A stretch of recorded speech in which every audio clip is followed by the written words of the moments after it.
The local steel industry and the steel industry in general are in dire straits. A $50 million job and they give it away. I haven't heard of any workshops in Perth that have got any Gorgon work yet, not one. The job I'm doing, once I finish that, today I've got nothing else. So it's ridiculous that you've got tradesmen, skilled people just going around the workshop, sweeping up and virtually talking, and yeah, like they've got really nothing really happening. Blokes should be earning good money, being able to pay their mortgages. Eastern states should be second on the list, and then overseas people should come after that.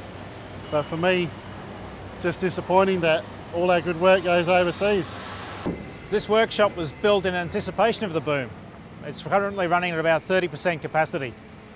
The opportunities that should have been afforded to local industry just haven't materialised, partly due to government policy distorting the market and partly due to changes brought about by the multinationals that own major resources projects.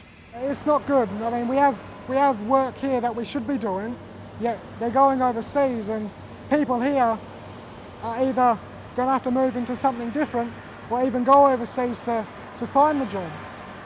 Might be cheaper to start off with, but in the long run, over the years that I've been in the industry for 25, 30 years, you find a lot of stuff comes from overseas, gets here, doesn't come up to scratch, you've got to pull it all apart and do it again.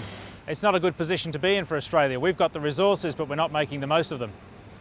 The local steel industry works to the highest possible standards of safety, environment, and has the best social outcomes for its workers. Other countries don't seem to take that particularly seriously, and other countries are benefiting from our resources.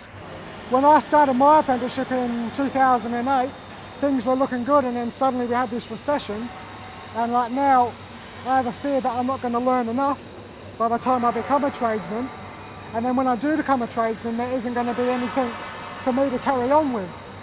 The local steel industry has always been a training ground for skilled workers. Most of those workers are being lured up north by high wages. Without the skills being taught in the workshops behind me, there won't be much of a future for Australian kids.